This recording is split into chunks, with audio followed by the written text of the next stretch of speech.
All right, that's better. Can you hear me, Bobby? Daniel? Just said some ripping things then, didn't I? But you'd never find out. All right, just let me know if you can hear me. I'm pretty sure it's coming through okay. Winner. Fantastic. All right, let's get back to what I was saying. The market's just opened, and we'll just go to the open. It's open pretty much flat. It's down slightly. So the market trended off the highs from the day session. It pretty much closed on its highs at 4 p.m. and the market headed south. Pretty much Europe Open was down from the open. It was a bit choppy on the open in on the DAX and the what's it called, the FTSE, and then US sort of edged down, and then they moved lower into the US close, and US sort of continued on with the pressure. It was more just they're coming into, was it the Jackson Hole? So the Federal Reserve will be talking, or what's his name, Powell will be talking on interest rates coming into that. So they're pretty much, I think the market's trying to bully him into rate cuts, which is fine. That and Trump, Trump trying to bully him into rate cuts as well. Um, so it'll be interesting to see what he says pretty much in his speech, to see whether he's, what do you call that, hawkish on the economy, the global economy. Um, so that's probably what pressured the market. That, and Trump was talking about overnight, was talking about tax cuts. Now, all these things, when you start adding them up, is not a sign of strength. They want rate cuts. They want, tax incentive to buoy the economy. If you've got to buoy the economy, you've got to question why. And I think people will start questioning why. It's all good when you've got tax cuts, sorry, rate cuts a while ago, which has kept buoying the market. But wow, the more it happens, the less effect it's going to have, and the more people are going to question why. The whole global economy, Europe's chucking in some stimulus. US is going to stimulate with tax cuts. Rate cuts. Aussie too, rate cuts. So you got to question why you only cut rates when things are slowing down, when inflation's slowing, not what you want. And they're coming to the point where people are going to say, well, hang on a second, how far can you cut them? You haven't got much ammunition to fire just yet. So yeah, that's where the market, I think, drifted low. It's just really profit taking from that big run up. Our market really on the SPY, I'd see of this whole leg up, this was a bit of consolidation, and it's produced the high and low at 64.23, or the anchor to really this major leg up, the latest anchor, and it sort of expanded yesterday into the highs at 65.01, and it just backed off overnight. So you got some lower highs, but really, if it doesn't, it could still hold up, build. If we can just draw that, this is what could easily happen today. A bit of euphoria again, build. If it chops around into the night, into the overnight session, starts to pick up and goes up to retest, then there's a trade there off a higher low.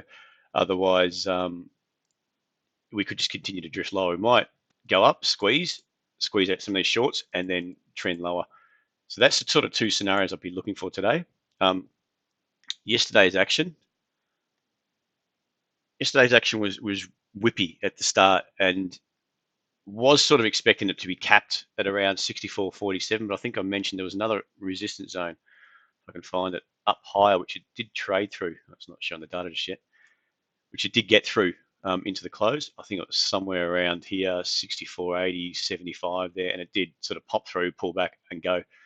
So made a bit of a meal of it yesterday. I was looking at a short, got a short off there. It didn't take a lot out of it, and that's just because you're chopping around. It extended through the highs. You expect, if a market extend, generally on the SPY, it'll whip through a high, and then if it pauses, you'd expect it to come back into that zone, which it did. Just basically, technique is just taking it on that contraction candle. It's expanded. It's slowing down. You can see it on the body of the candle is a lot smaller. Taking the short on the break of that low with the risk just above that, trended south, and then continued to chop. The second one was a bit too much risk for me, so I really just left that. Of course, didn't take too much out of that, which is a bit of a bummer. And again, that was on the back of trading what you think, not what you see. Of course, it started to build. This could have been a good little, a move higher, if you can see that in there. Looking for continuation back up to the highs, especially after you get, we take that. So this sort of contraction, so you've got a wash out of the highs, a pullback. Buyers were stepping in at the lows again. That was at 9.55, this low. It spiked down, rejected that, popped up, took out a resistance zone, which is always a good sign. Come back down, so you got sellers jamming it back in, but buyers are happy to step in back on those lows, pop back up. You're running out of sellers when you pop back up build a higher low, again a higher low, so there was a trade in that. With risk, you can see on this minor candle, break of the high around 42, lows there 37, 5-6 point risk, didn't take that. What I was looking at was this one, which I completely balls it up. I was left sitting on the bid, which I shouldn't have. I should have taken a buy and stop really that break potentially through 80, 63. But this is one I just want to point out too as another note. That there, I was really thinking the market was extended. And this is what can happen when you're trading what you think, not what you see. And what I was seeing there is a continuation pattern. The market, you can see that was at that stage. Can people see what I'm talking about? The market's pressed up. It's grinding lower, and you've got a couple of candles in there, but it's getting supported. You can see rejection here, did push down again, rejected again on this candle at 12:30, and then started to lift. So really, it's just a risk reward. The anchor to that uptrend was back here. The anchor hadn't been broken, and you can see that grind lower. When you see a sort of a grind lower in an uptrend, that's more of a continuation trade building, as opposed to any sort of pullback. A pullback, you should have seen these candles go straight through that anchor level and then really a pop up and a grind back up, and then potentially building that lower high to push lower. Instead, we've got the reverse. We've got this pullback, pressed higher, a grind lower into the anchor without breaking it, anchor to the uptrend, and then looking to push higher. Now, this is a 5-minute chart, Bobby. So you can go and look at jump on Trade Direct. It has a SPY Direct, so it's an easy way. You can get onto the demo, have a bit of a look through what we're looking at. But yeah, that was trade what you think, not what you see. It probably, in all honesty, I may have got stopped out for next to nothing. But if you could have held that with the trend, because it would have been washed out. So the way I'm looking at it, break of the 5-minute candle with the stop below, pops up, first sort of break of a candle, which would have been on this green candle pretty much when it moved down about 88 from not much 64, say 64. So it's not, is that right? 67, 68 from 64. So only a few put gain, but you can see that just continued on. If you could have taken half off there, traded the second half, you got a lower high in here, could have traded a bit differently, taken the second half off at 76. So good little winner there, and it continued to go. This one would have been, I would have found a tad harder to trade, but again, bounced off the MAs, pressed up. So I thought I'd just point that out. There was some trades there yesterday. Again, the market trended higher, which I tend to get caught out with the mindset on those trades. So it's a tougher one to trade. We might have something, pressing down. We might be banging up. So we might be looking for this price. And if we could push up, pull back, retest and fail and get this type of action, start to chop around and hold some higher levels, we might get a press back up into that high at 65.01. Even if we get a lower high at, say, 64.80, you could be looking somewhere around 60 to 80, 20-point gain. So just keep an eye on that. We have to see how this action plays out, but the market's popped up on the open. So we'll just see how the ASX opens also. Just go over the overnight action. So I'm back to, how did I get to a 5-minute chart? Oh, 5-minute chart here on the Dow. What was I looking at? I was just waiting to having a look where it closed. So what you'd want to do is between 8 o'clock in the morning and say when we open at 9:50 or 10 o'clock, see what happened to the Dow. Because like I said before, the Dow could get slammed. We expect down 50 on the open, down 200 points on the down, it bounces 100 points after hours, come into our open. And you've got to take note of that, because if you're getting out of positions and then you find that the market's not as weak, you don't want that. And also on the reverse, if the market rallies 200 on the Dow and we're expecting to open up on the ASX up 50, but from 8 till 10 in the morning, the Dow's dropped 100 points, and you might have some negativity around. You've got to just see what's happened, what's caused that drop over in the overnight market for the US, the start of the overnight market, where it could be profit taken from the rally, whatever you sort of put it down to. But you've got to take note, because then you wouldn't expect the market to open up 50 points if the US has dropped after hours. You might expect half of that, or you might not be as bullish on the market. The market might open neutral because what's going on lately. So just take note of that when you're if you're looking at some intraday stuff, or you're just looking to potentially place some bids into the ASX as well. So overnight action, you can see, I'll go back to the half an hour chart on the Dow. We had this move up yesterday. It really broke that uptrend, and it got choppy. You can see it really started tipping over. What about 4:30, 5, the US started tipping over and then continued that move. Is that right? Let me just check the times on that. Yeah, so say 6 o'clock at night. You got originally tipped over, and this would have caught a few people with the pop, looking for that continuation back up to the highs. But instead, I'm looking at this as a major lower high. It's not really confirmed, but we could easily tonight, we could drift higher in the overnight, the US overnight session, so our session, the Asian session, into the European Open, drift higher, and then build another major lower high and press right down again. So just be careful at the moment, especially the way this has rallied up. That would have caught a lot of people that like the bears off guard. It's rallied up and it's found some sellers. It's built a lower high of this move up, so a lower high, and you see the way it extended into the close of the US session. It was around 5:30 in the morning. It really extended those lows. So it is oversold. We might get a bit of profit taking a bit of a bounce, and then we'll have to just assess the action. But I'd say we'd be negative today. I said there'd be a bit of a negative bias in the ASX because we've had a good run up as well.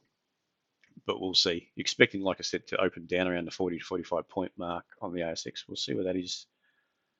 And at the moment, down 25, so just bear that in mind. Normally it can kick in. So what are we at? 5 past 10.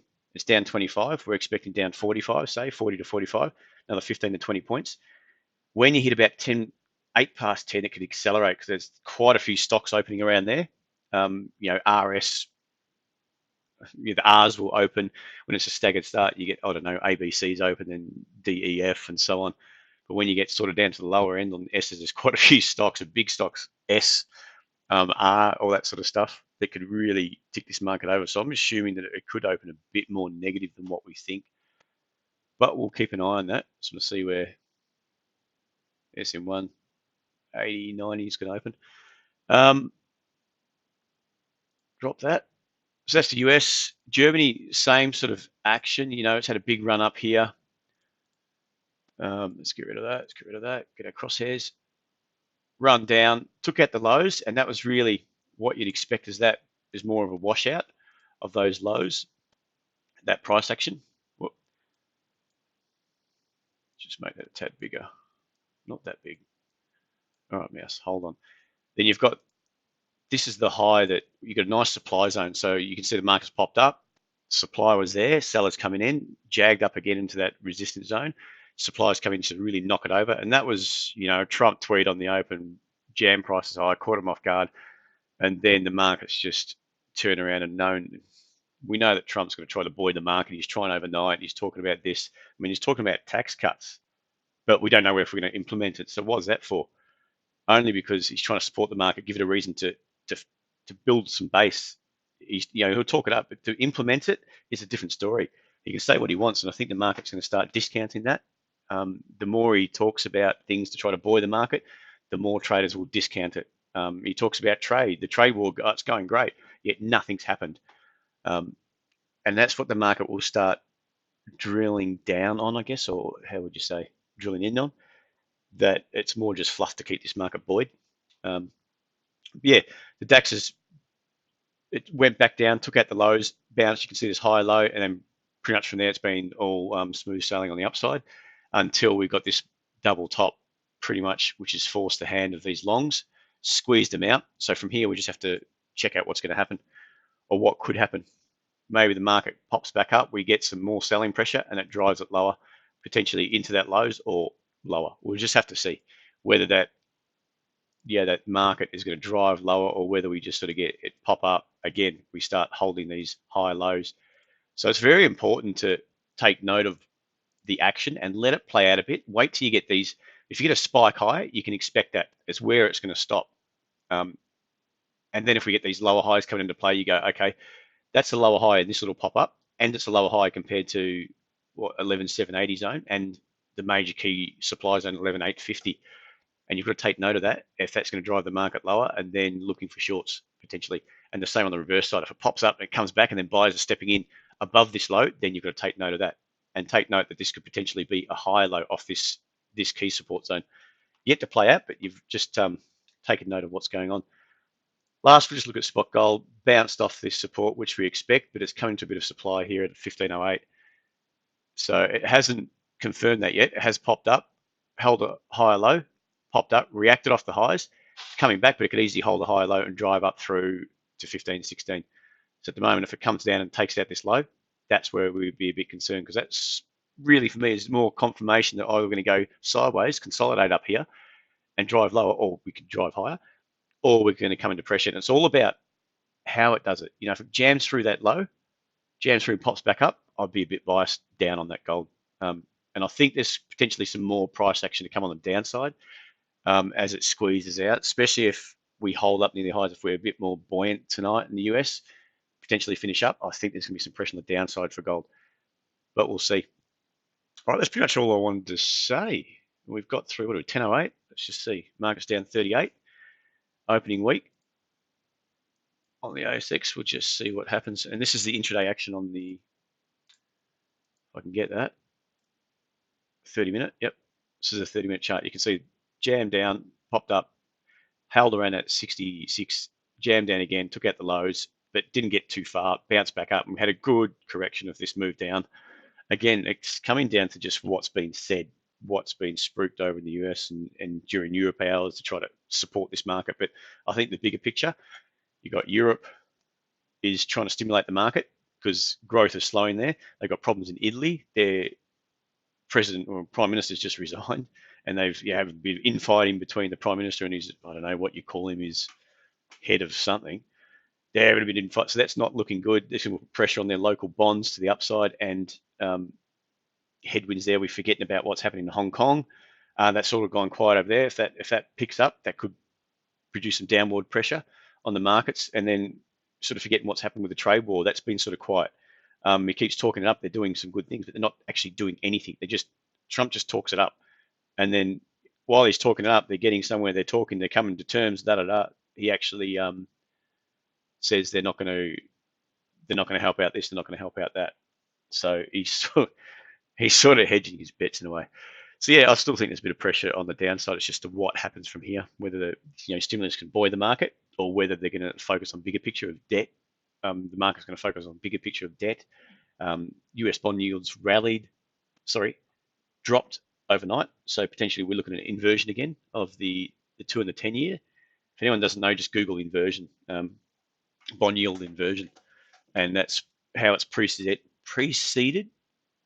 about 70% of the time, 75% of the time it's preceded a recession. And that's the big problem too. So if we start to go inverted on the bonds, expect some downward pressure. And I don't think that's finished just yet either, especially if they start dropping rates quite significantly. So they've got all these battles they're trying to fight, and they don't match off, if that makes sense. They don't. A stronger, rate cuts shouldn't be good for the economy. It shouldn't be buoying. I wouldn't expect that it's going to start buoying the market. And there's massive amounts of debt floating around, which I don't think is good for the economy. No, not at the moment, Bobby. I think Asia, we're all just sort of waiting to see what happens with trade wars, Hong Kong, and pretty much, the Jackson Hole, what they're going to do with interest rates in the US.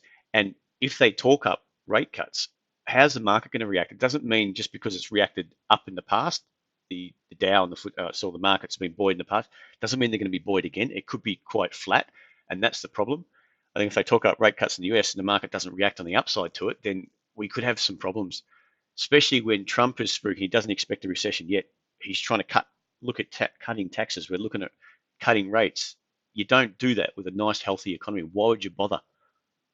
Does that make sense? So I just think there's too many conflicting things out there, which, to expect the market to be supported. But then again, I could be eating my words in a few days, but we'll see. Anyway, guys, I'll probably call it a day there. Good luck with today, and let's see how it plays out. Yeah, see how the SPY just got smacked a bit there. It's going to be a choppy open on the SPY again. It's just whether we get some buying support come in or selling. Whether this plays out, it's going to be a different story, but you might expect a pop. If it gets some lower highs and pressure comes in later on the ASX, then yeah, we're potentially heading down to 64.23. And all those gains that we got from yesterday are going to be given up. All right, guys. Well, hopefully I'll see how we go. If we can get in tomorrow morning at the same time, same bat time, same bat channel, but I'll send out an alert. You guys enjoy your day. We'll speak to you soon. Bye.